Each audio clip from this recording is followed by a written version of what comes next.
This is like a trial.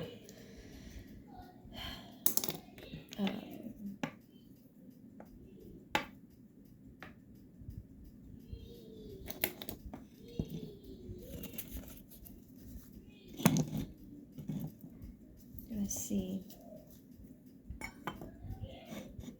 if this is a good setup.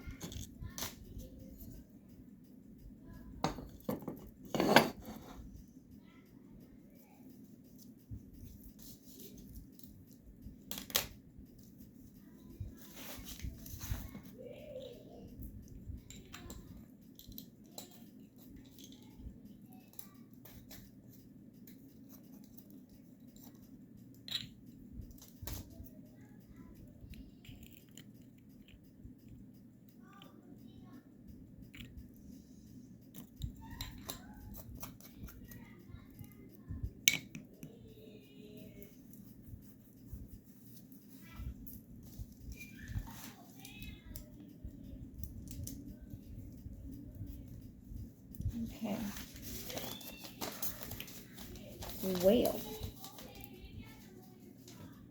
Welcome.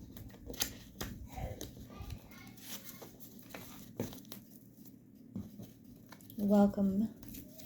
Welcome. Welcome.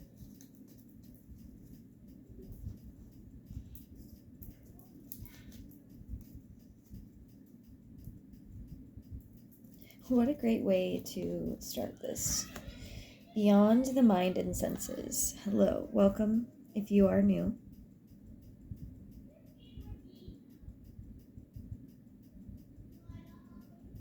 And hello if you're back. And this is Dream Ether 13, where we talk about all things beyond the mind and senses. Universal laws.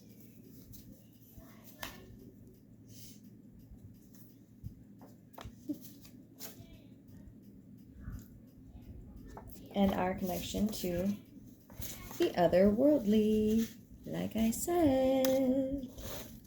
So, welcome, welcome.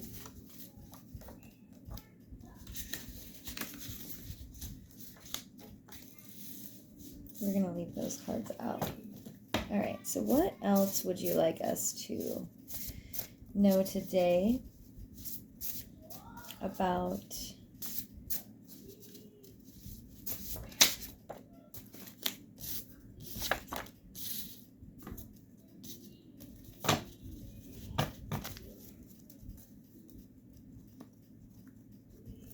Okay, so I'm going to start here.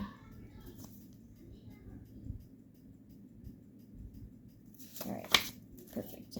I had a feeling this was going to happen. Okay, give me just a moment.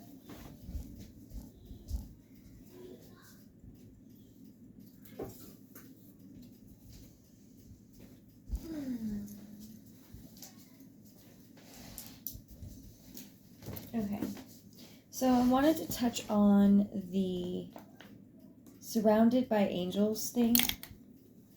And I have this encyclopedia here.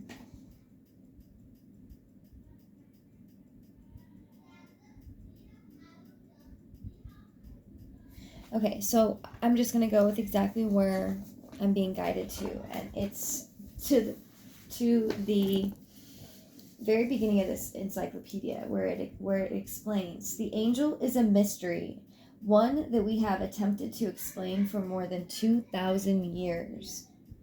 The study of angels is vast and complex. Contradictions abound concerning name spellings, functions, duties, and identities. In fact, one can become submerged in minutiae about angels that does little to shed light on their true essence. Okay, so that is so perfect. And I love that, because that is like the best way to explain an angel. Like, really, really, let that sink in a little bit on the fact that the angel is a mystery. people have attempted to explain for more than 2,000 years. So, again, dropping all of our preconceived ideas about the things that we've even thought we knew about angels.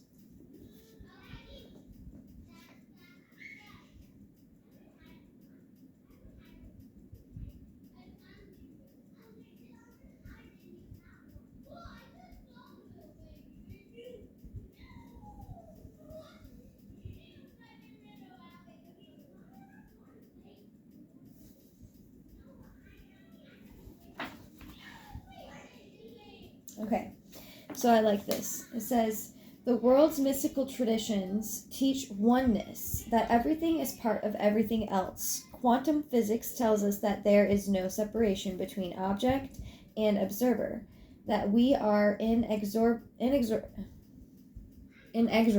sorry, sometimes I have a hard time. I know I can pronounce the word, but my brain makes it come out weird. Okay. Inexorably bound up in what we think we merely observe. Consequently, we and the angels are part of each other. The good angel can be seen as an expression of our higher self, and the demon or fallen angel as an expression of our lower nature. Thank you for that. The dynamics between the two, high and low, are what psychic integration and spiritual growth are all about. The angel is a profound mystery, as deep as the mystery of the soul, as limitless as the mystery of infinity and eternity. This is a puzzle we may never be able to solve, but our probing of the mystery yields endless permutations that deepen our insights into ourselves. The experience of an angel and I don't even know how to pronounce that word. I don't even want to butcher it. Is just as playful today as it was for the visionary prophets of the biblical era. The prophets were escorted to a state of consciousness called heaven, and were given the word of God in the form of laws and moral codes. Today, the epiphanies are more personal, but just as life-changing. Via the angel, we glimpse the unknown, and we encourage to press on. Thank you for that confirmation. I wonder if there is something in here about nature divas, but I think where I'm being called to with that is in this book.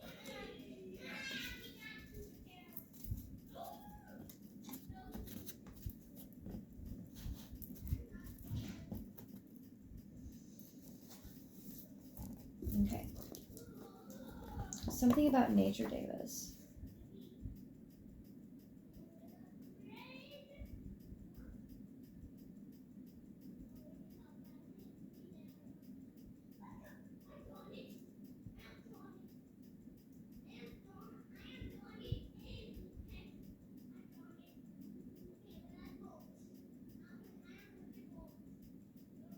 Okay, so this is what I'm getting about the nature devas, and this is something that is really something that we're being guided to, at least I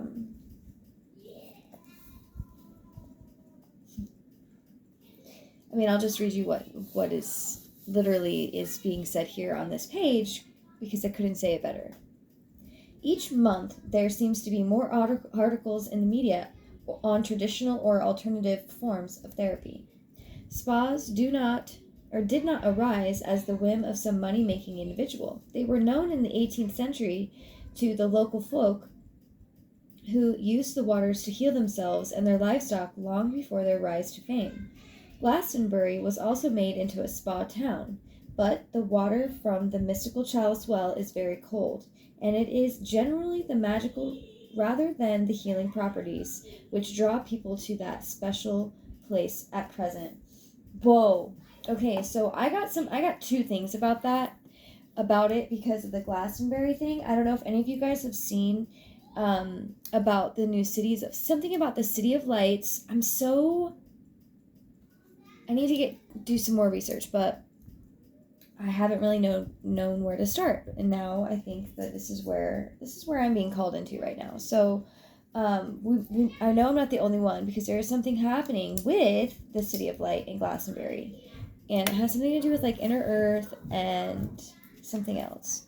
I don't want to like fudge it up. So just look into it, the Glastonbury and the City of Light, I think we'll be good with that.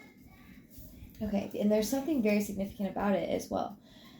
And I don't normally put a bowl or a jar or a glass of water on the table, but I did today. I find that significant. And if you can hear the kids in the background, I'm sorry. They're kids. So anyways, the Glastonbury was also made into a spa town, but the water from the mystical chalice well is very cold, and it is generally the magical rather than the healing properties which draw people to this special place at present. Interesting, because there's something to do with, I don't know if any of you guys are aware of how powerful water is, by literally speaking to your water and creating a communication with your water, blessing your water, asking your water, and thanking your water for whatever it is. Use this as your chalice to bless upon your life.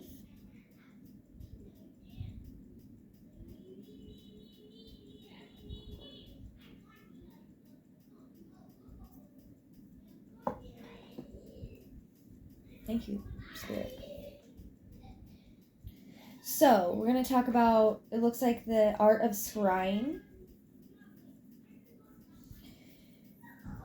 So perhaps the time has come for those on the magical path to reinvoke the healing and magical powers of these ancient and sacred watering places. So maybe some of you have been being called to water, like to actual natural water features, and needing to be like just near. And also water is very good for manifesting.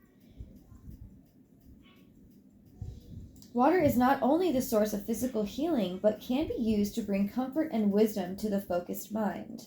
For many, a deep pool or slow-running stream was also a place of ocular vision. The priestess in most of the world's oldest temples were trained to use the magical powers of water for scrying. Usually after a ritual bath, they were taken to a place where still dark water was to be seen, and there, using it as we might gaze at a glass ball or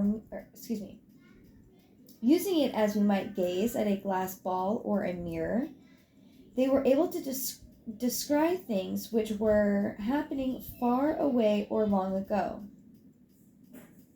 Certainly some woodland streams running over dark pebbles or peaty pools on the moor have a hypnotic and magical air to them, and it is not difficult to use them to help you switch into a receptive mode. Be careful though, for you can become so drawn to the water that you fall in head first. And why am I beginning to think about the... I'm going to get some more books, because this is how I channel.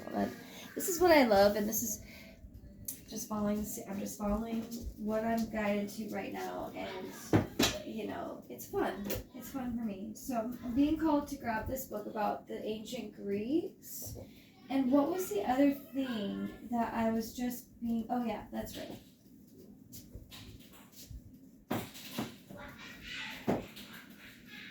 Okay. Now, I don't know how much time I have. Okay, so we're just going to keep going with this. I might have to post a second video. I didn't really prepare myself, but that's okay. As far as like, I've been recording and doing a lot, so it's not that I didn't prepare myself. I've just been doing a lot on my phone, and I need to dump things off and that. So one of those things obviously is paying attention to how I speak about things, and that's the God honest truth, is that that's what I've been doing, and so I've had to keep so much memory on my phone because I'm doing some updating and things like that to certain things. I don't need to talk about that. Anyways. So. Okay, so first of all, I was being drawn to the narcissist, the falling in, and I didn't really get drawn to it. I guess I did get drawn to it because here I am, but okay, well, okay, so this isn't really the narcissist theory thing, but this is what I was thinking of when I read this about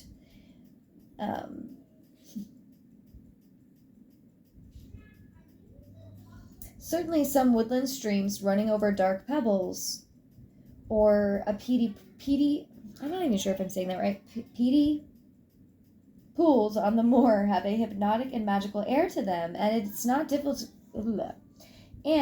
is not difficult to use them to help you switch into a receptive mode. Be careful though, for you can become so drawn to the water that you fall in head first.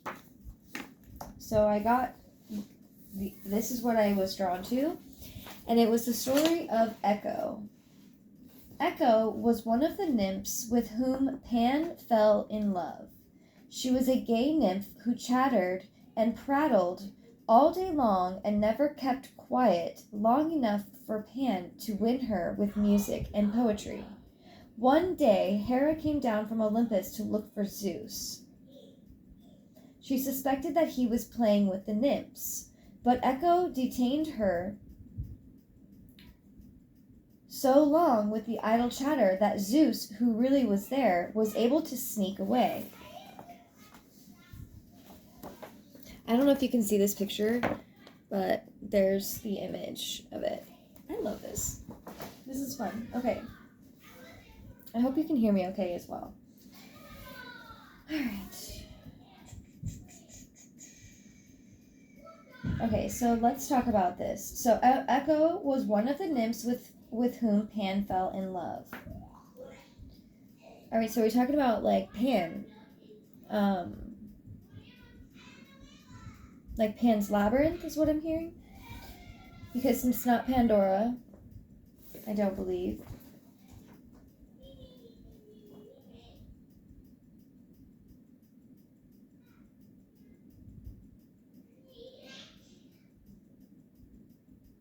Okay, no, we're talking about Pan. He fell in love with a nymph.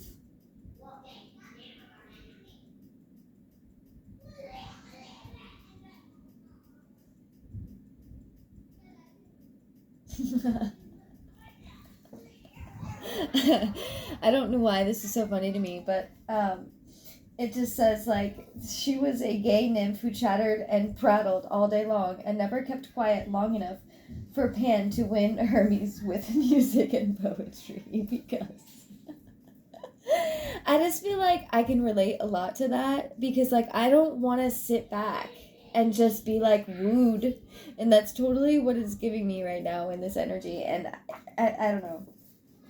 Anyways, so one day Hera came down from Olympus to look for Zeus. She suspected that he was playing with the nymphs, but Echo detained her so long with idle chatter that Zeus, who really was there, was able to sneak away. Hera, in a rage, so is Zeus Pan? Like, that's where I'm getting confused. So that's interesting, because I've been I'm really into trying to figure this all out, and that literally to me sounds like, why else would Hera come down and be pissed and looking for her dude hanging out with this nymph, unless Zeus was Pan. Pan was Zeus. Okay. Anyways, Hera, in a rage, punished Echo by taking her gift. No. Okay, but I'm hearing by taking her gift. That's interesting. You might resonate with that.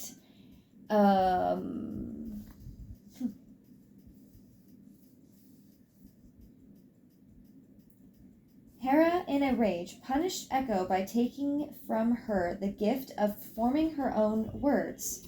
Interesting.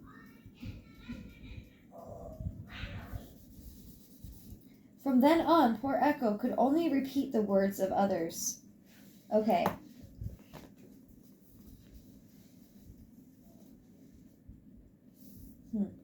My left ear was just ringing.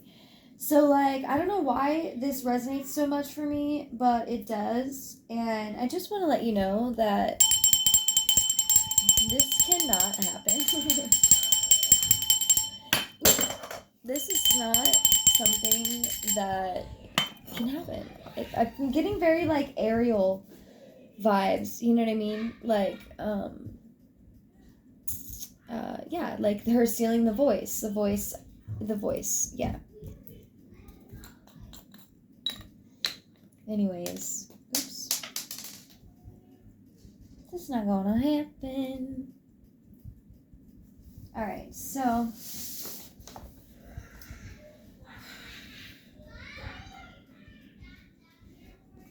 now that Echo is, like, in this, like, only can repeat the words of others, like, she just literally, it feels like very, like, she's asleep, right? It kind of feels like how the world is today, not gonna lie. Not to be mean, but, like, a lot of people don't realize how much they're, like, they're literally just, repeating other people's things. They're literally just doing the same thing as everybody else. And that's not, like, half their fault, and half of it is, because I'm not trying to offend anyone that actually is falling victim to that as well. But you really are being guided to, like, pay attention to the ways that we choose to communicate in this world and the things that we consume.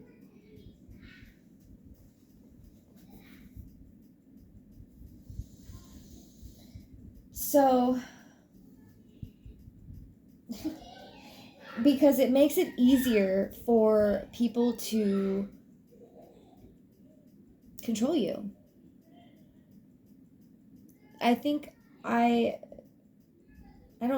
know that narcissism,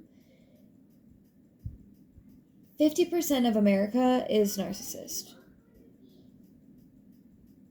Statistically. And that's just, I believe, who are showing up in the system some way, right? They're, like, actually being seen, whether it be, like, I don't know why I'm hearing for prison or, like, something like that. But you know what I mean? They're, like, court ordered to see a counselor. You know? I don't know why that's significant, but that could be significant for somebody. Okay. But before he had a chance, she had lost her heart to another.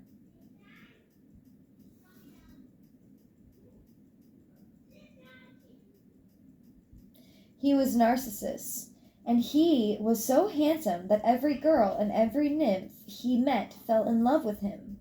Unfortunately, he liked nobody but himself. Echo trailed silently behind Narcissus as he hunted in the woods, hoping to hear an endearing word from him that she could repeat.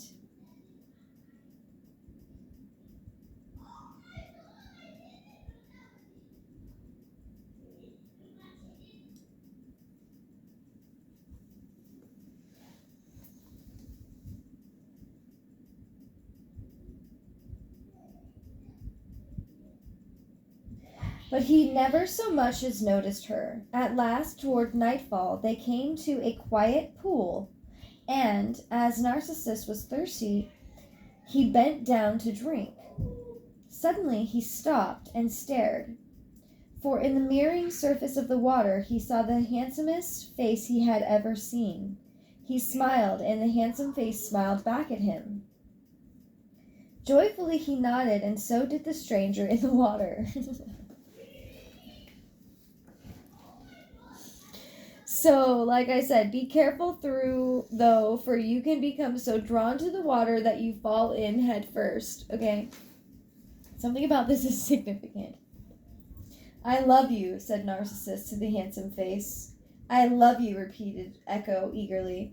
So what this is giving me right now is the narcissist and the empath relationship. And if you've never heard anything about it, I suggest looking it up on YouTube, because it really opened up my eyes to what the flip is going on. And it's been about, I think I started that journey back in it was like 2020, right around this time. I got back in a relationship with a guy that I knew because my mother told me that he was a narcissist, and she told me she was the first person to ever use that word with me. And then it started flooding in all this information about narcissism and everything else. So I've done a lot of research on it, and I also have done a lot of research on the spiritual meaning behind it. That's the biggest thing that I think has changed my entire life, is connecting everything that I knew that was out there, like psychologically or in books, or you could scholastically, I guess you could say. And I tied it to what is the spiritual significance behind everything. Narcissism, spiritual meaning. Empath, narcissist, spiritual meaning.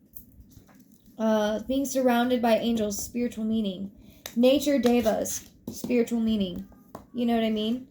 And started unraveling these things for myself, and it really started back about 4 years ago when I got back into the narcissist relationship with the guy. So this is giving me, like, the reason why that's giving me this is because okay, empaths, I don't know if you're aware of this, if you resonate with this and you're just new to this or not, I don't know what it is, but I'm going to explain just a little bit of how it works, okay? So, like, you might be somebody who who may like to spend a lot of time alone, and you may experience, like,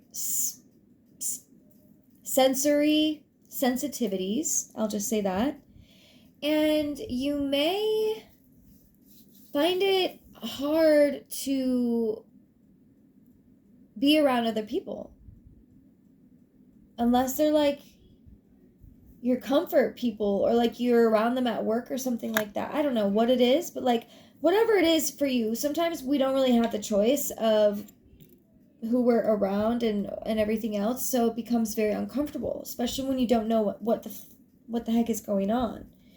When I started doing Kundalini back in 2019, I had a Kundalini awakening that turned me on to a lot more than I had ever felt before, and it became very overwhelming. And this also happened right before Christmas. Like, it happened in the fall of 2019.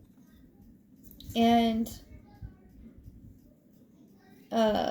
it really forced me into where I'm at today, and knowing what I know, and everything, because I was so uncomfortable, because I became hyper aware of everyone else's feelings around me, and I could sense them, and I also, at a newbie level, could tell that I could change it at the same time. Like, something inside of my soul almost knew, like, yes, this is uncomfortable, but guess what? This is actually a superpower. And so it started off, like, really, I felt like I was really in the powerhouse. And then COVID happened, and I got back with the narcissist guy, and then I was, like, thrown into the last 3 years, which has really opened up my eyes. And I also want to mention today is I almost died 3 years ago today, which I think that is really profound. Like, I was practically homeless, let's be honest. I was dating this guy again, and it had been only a year that we had been back together, roughly. And about maybe like, we got back together Christmas 2019. So I had started out, I got this Kundalini awakening, like I said. I just started tapping into getting these sensory awarenesses.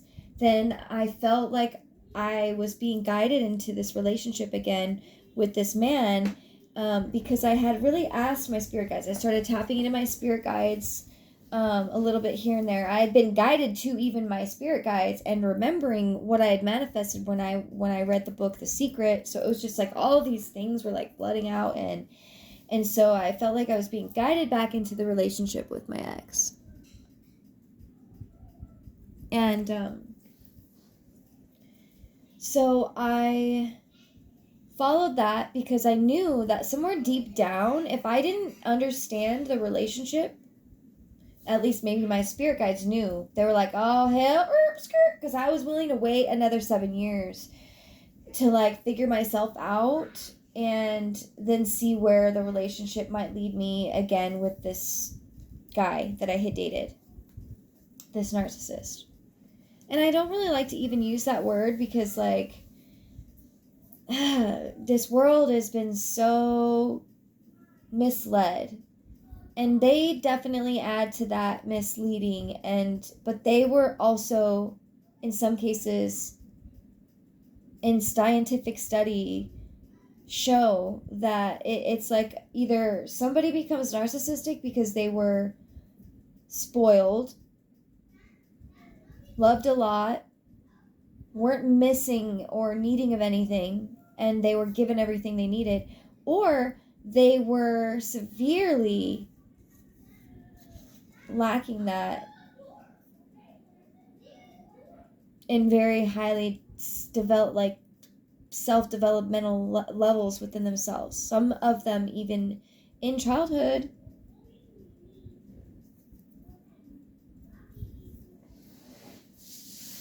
And so it's like,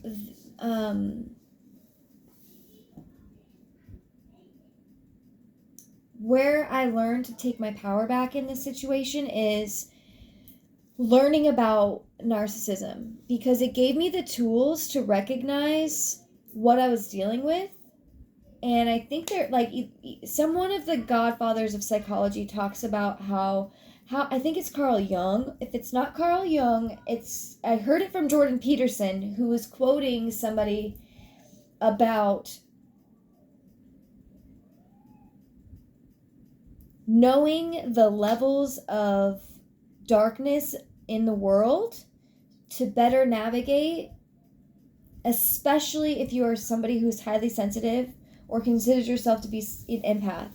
Because what happens is you become a mirror without realizing it, and they mirror you, and you mirror them. That's what I'm picking up on this. And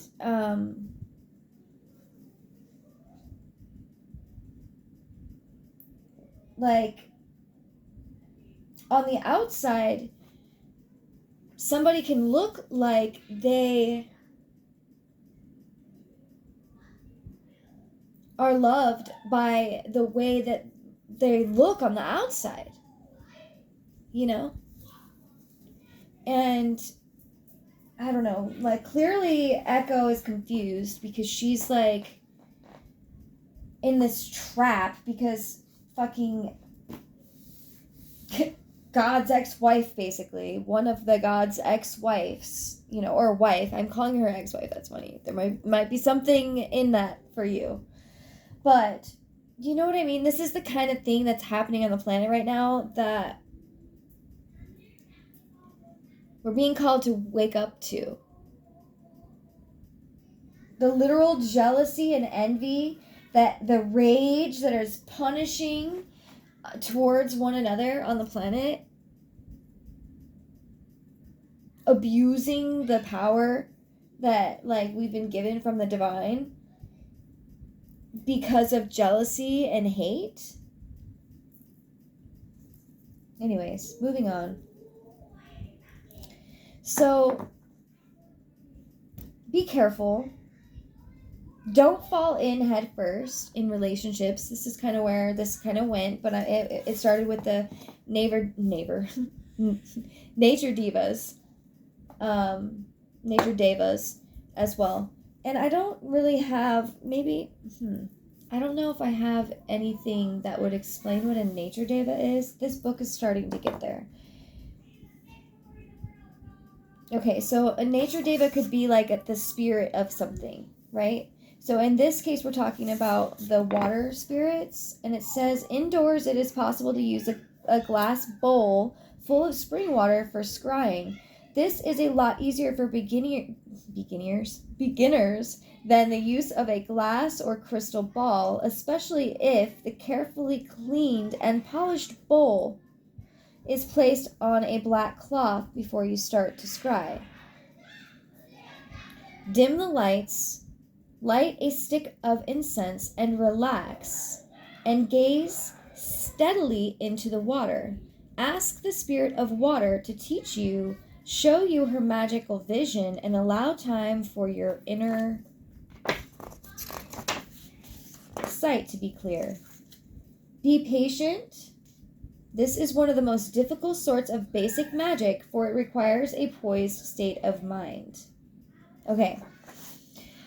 So so I'm being called to, I love this. I love when I can just be in the flow of what Spirit wants me to be sharing today. And so I just am going to just keep going with the flow here. But I picked up this other book here because it talks about scrying. It's actually how to make and use magical mirrors. And I don't know if you can see on the screen here, this symbol on the front of the book is totally reminds me of Stargate. So I'm definitely getting some of this energy here.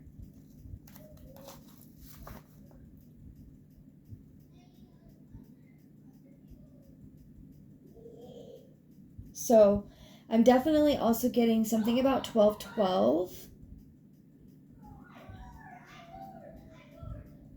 Okay, so this book really talks about how to make a magic mirror for scrying. Now, you can do that, definitely.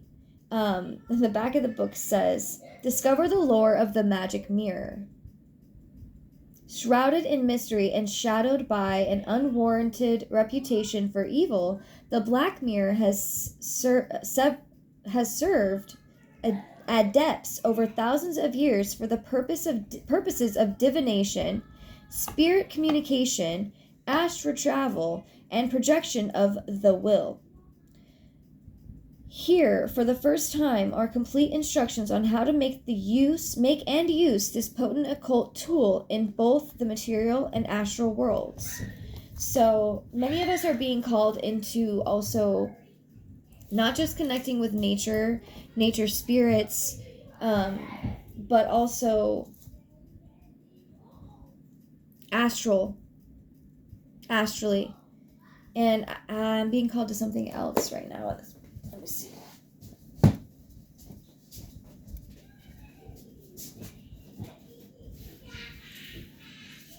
There might be something in either one of these books about... There's definitely something in here about astral travel.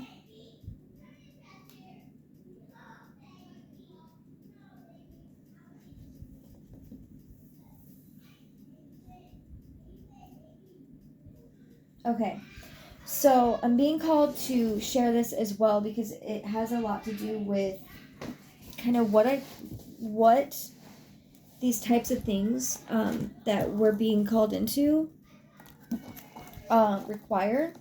They don't necessarily require, because a lot of it is, what it is it's like a greater understanding of everything and then implementing it in the ways that we are being guided to. For that is the true magic in being human. And it's fucking awesome. So the first word that I came in here to was ritual. And I just want to talk a little bit about the word ritual because I think people are scared. when I say ritual, they're like, oh my God, she's like doing something evil. No. And I'll explain. A ritual is a set of thoughts and movements geared to a single purpose. For example, many people have a morning ritual that includes a shower, choosing what clothes to wear, eating breakfast, and brushing their teeth, hopefully. All this is to prepare themselves for the day's activities. Rituals can become fond memories, something to hang on to when the going gets tough. For example, my husband often talks about his grandmother and her morning ritual. Toast with a bit of jelly, a cup of tea, and the crossword puzzle in the paper. Remembering a ritual like that or this gives you security that all is right with the world. Or at least it was when the event occurred. Okay. So this is where getting to know yourself comes into play. Because when you get to know yourself, just like within a relationship, you don't want to come in while observing the other person and be like judgmental, right? So take away the judgment within yourself and observe how it is to just be with yourself. And like getting to know like what it is you like, what it is you want for your morning. How does a morning for you feel? And doesn't have to be like this, where it's like you've got to do it every day the same way. But creating rituals to get to know yourself is something that I've found is very helpful in getting to know yourself. And one of them that initially started it all was Kundalini, which is a lot of breath work, chanting, and energy being flown in like fluid, like being flooded, like, I don't know why I wanted to use that word, but yeah, it's being like funneled through you, I guess you could say, at the same time. In religion, when you attend a ritual, you are combining a set of actions with the thoughts of God and spirituality. When you or your parents attend a church service, you are in essence taking part in the ritual of that faith. Hello?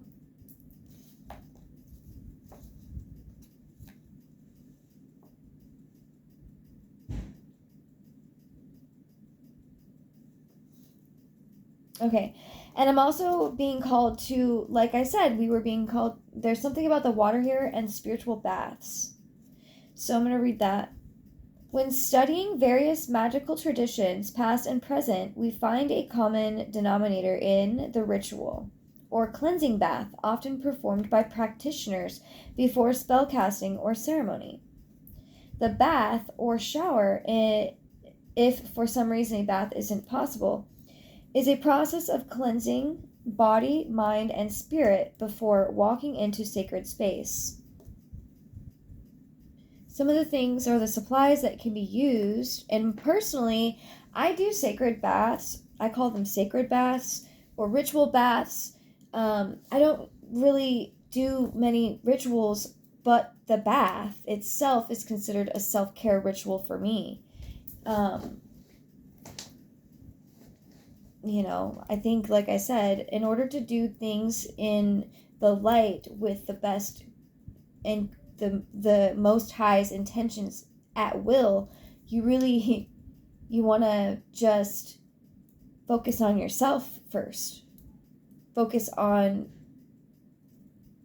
you. What are you thinking? What's going on in your mind?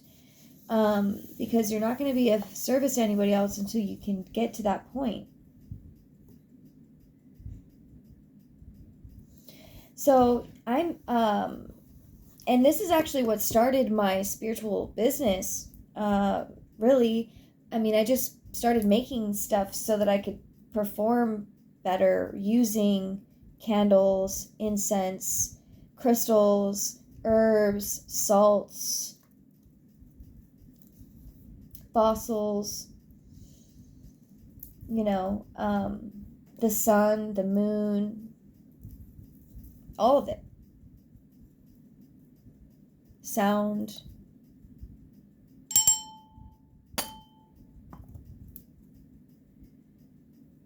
So, here is a couple supplies based on this book, but you can look them up on the internet. You can look them up however it resonates for you. Let's start there. You can also put cleansing herbs. You can make them and you can put them into like a little sachet, and they're like you can just throw them in the fucking bathtub like I do, and then you just sift them out at the end.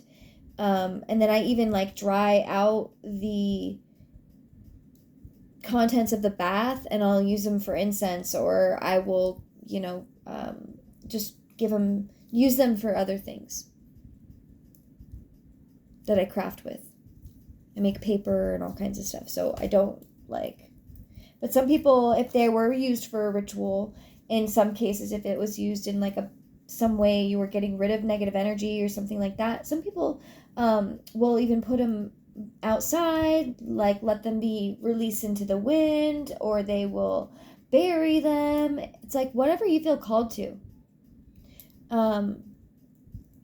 You can ask yourself, you can ask your higher self what it is that you should do with it, and whatever you feel, go with the flow. Don't think so much about it. I find that when I do things the way that I do them, and then I look into the way that I did it, and like I said, adding the spiritual meaning behind it, I always am like really impressed that I was guided, which I've prayed for in the very beginning of all of this in 10, 12 years ago, was to be guided in everything that I do. And it's really sharpened over the last year. But I've been aware of this little stream of guiding me my whole life. But I didn't realize how important it is to build a relationship with it until this last year in the way that I have. And that's exactly what I asked for. It's exactly what I prayed for. Is to be led through life in this way so that I may always be in alignment with my path. What I came here to do.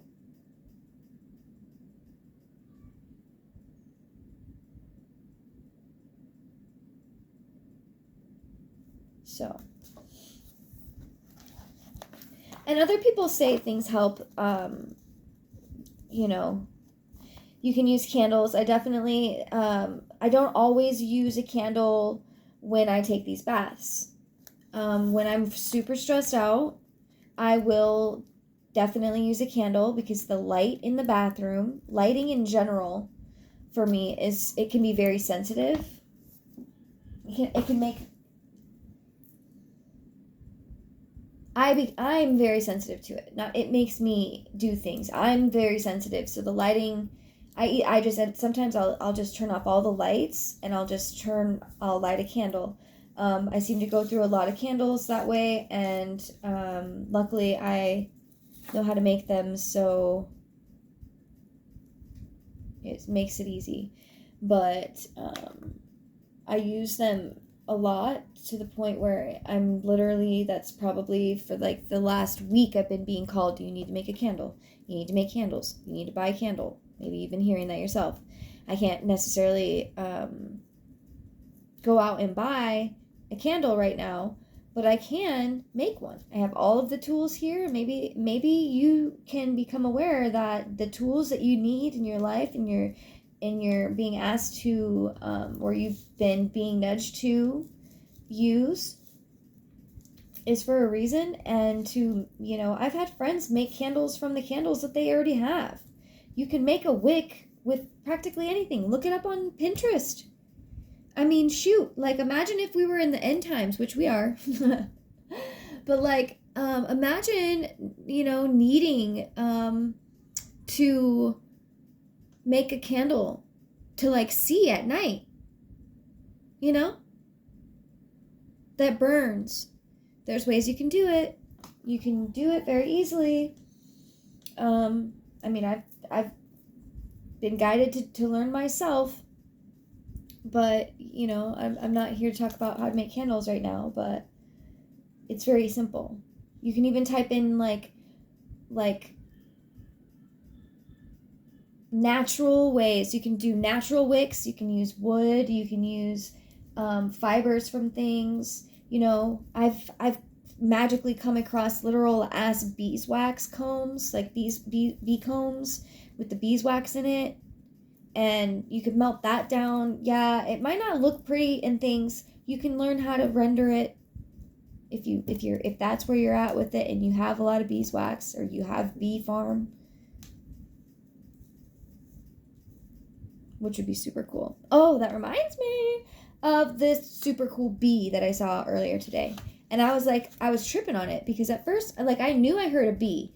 And then I was, like, looking at its butt, and I was like, that looks like kind of like this,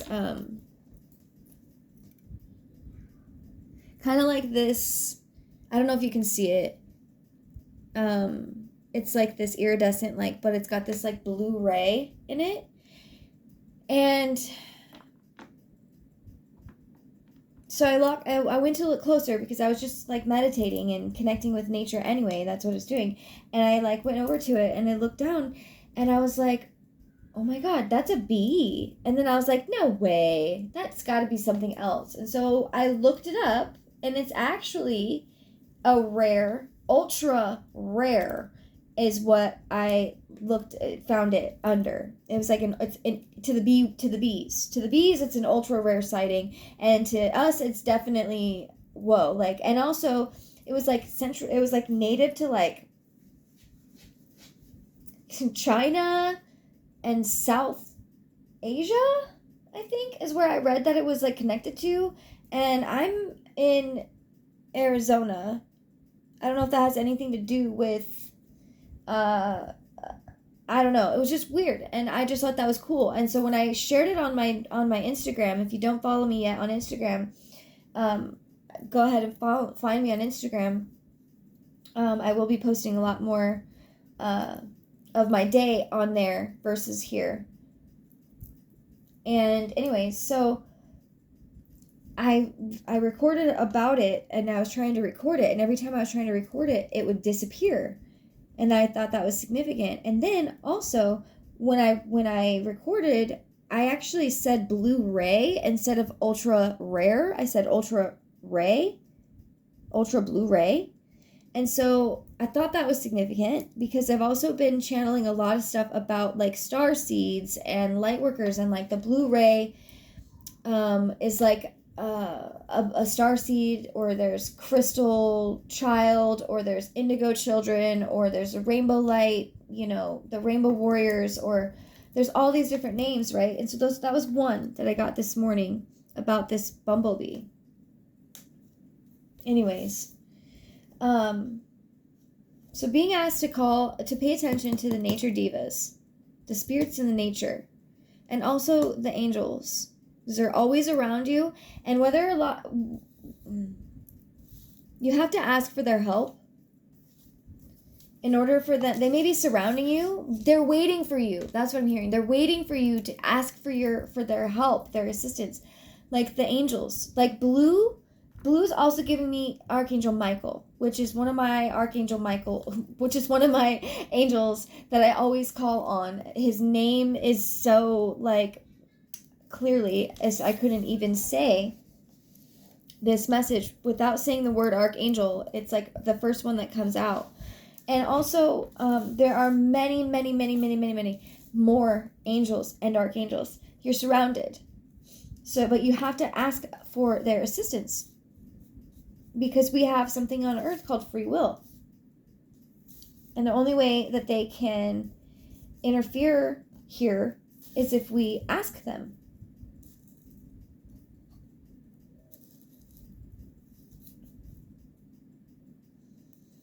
And I don't know why I'm getting this. I don't know. Maybe some of you believe that angels are aliens, and even in the same way.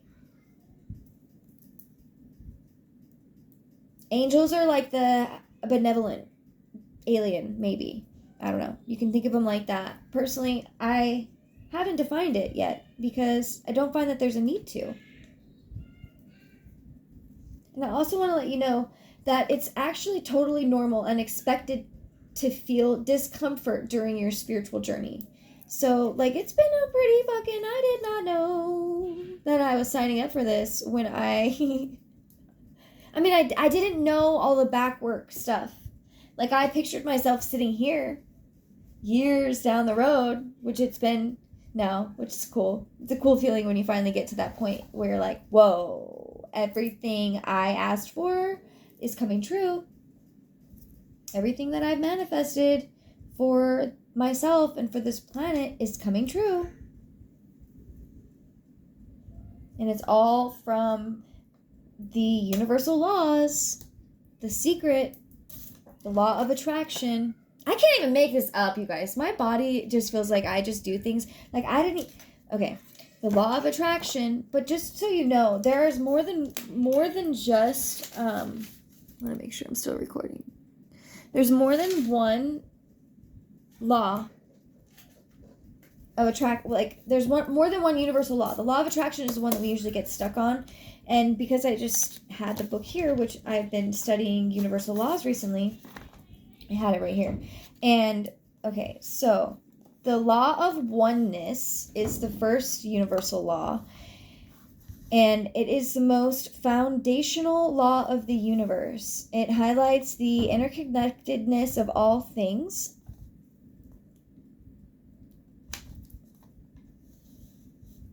That beyond our senses, every thought, action, and event is in some way connected to any and everything. And didn't I know I started this reading out with the Beyond the Senses card. And then the second law is the law of vibration. And I'm not going to go into these, but start looking into them.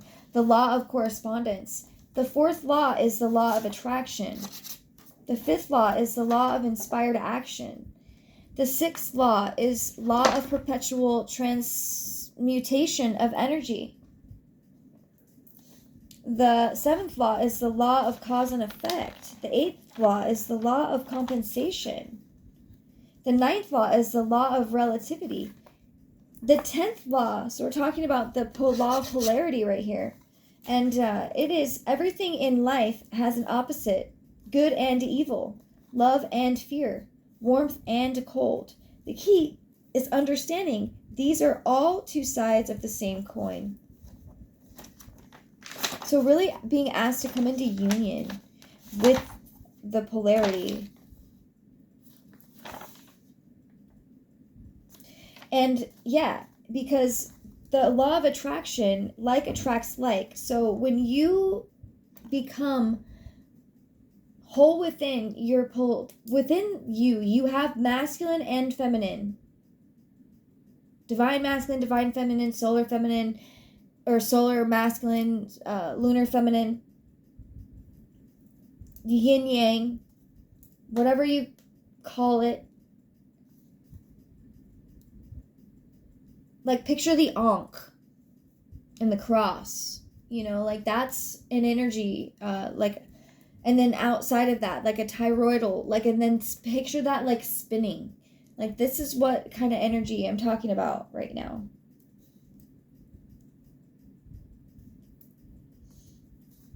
And you get what you focus on. Not only that, but you have to believe what you are seeking is possible to obtain it. Like that is the trick.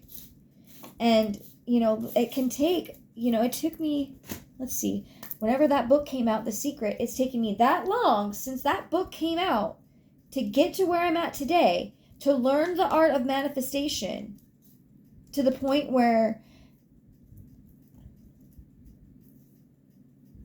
we're here.